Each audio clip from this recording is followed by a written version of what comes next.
देश में एक जिक्र है और आप जैसी शख्सियत से जब बात हो तो क्यों ना इस प्राथमिक मुद्दे पर भी चर्चा होनी चाहिए। कैसे देखती हैं आप? बच्चों को खा जाते हैं बता रहे हैं। तो एप्स्टीन फाइल में ये काम भी हो रहा था, एप्स्टीन आइलैंड में ये काम भी हो रहा था। उसका यूज होता है आपको यंग बनाए रखने के लिए। अच्छा, जवान बनाए रखने। तो ये जितने, और वो बहुत महंगा बिकता है। जवान बने रहने की होड़ में क्या आप किसी की जान ले लेंगे क्या? जो बड़ा भ्रांति में फंस जाता है। मैं आपकी बिल्कुल बात वहीं ले जाऊंगा, ये कनेक्ट होकर के चले। धर्म का मतलब हो गया मुझे भूख लग रही है तो मैं खाना नहीं खाऊंगा। धर्म का मतलब हो गया मेरे अंदर कामना उठ रही है सेक्स संभोग की, मैं सेक्स नहीं करूंगा, उसका दमन करूंगा।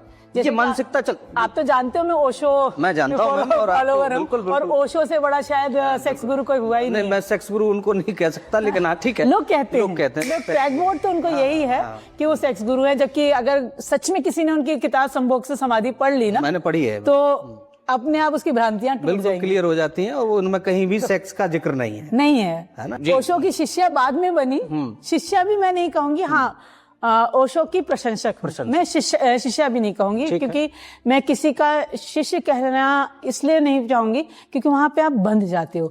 मेरा एक बंधन है, मैं हो सकता है ओशो की किसी बात से ना इत्तेफाक रखूं, लेकिन शिष्य को अपने गुरु की बात से इत्तेफाक रखना ही पड़ेगा।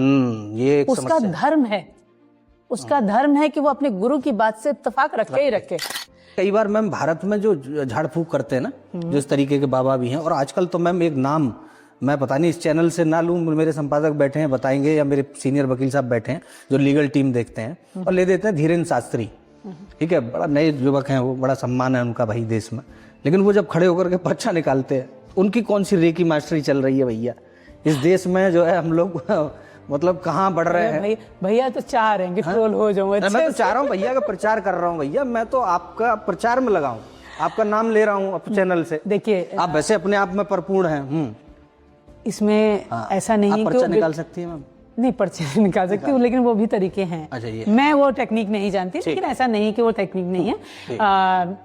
इसमें मनोविज्ञान में वो भी टेक्निक है, और बहुत सारे आपको मेंटलिस्ट मिल जाएंगे जो करते हैं, वो मेंटलिस्ट ही है। लेकिन और ये भी मैं बता दूं कि जब हम बैठे होते हैं, जैसे आप बैठे हो, तो एज अ स्पिरिचुअल हीलर मुझे आपके ऑरा बहुत कुछ मुझे समझ में आ जाएगा, लेकिन वो आपके पोस्चर से समझ आएगा। लेकिन मैम एक होता है जो आपने कहा कि बहुत सारे ऐसे लोग हैं जो प्रोफेशनली करते हैं। जब उनसे पूछा जाता है तो वो कहते हैं हम एज अ प्रोफेशनल करते हैं, और ये कला है। लेकिन जब एक पाखंड के नाम पे कहते हैं कि साहब हम तो दुकान है ना भैया, कैसे चलाना, बोल दिया आपने मैम। और ऐसा भी नहीं है कि उनके पास कोई विद्या ही नहीं है। भैया इस दुकान को शब्द को पहले हाईलाइट कर दीजिएगा, फिर चलिए।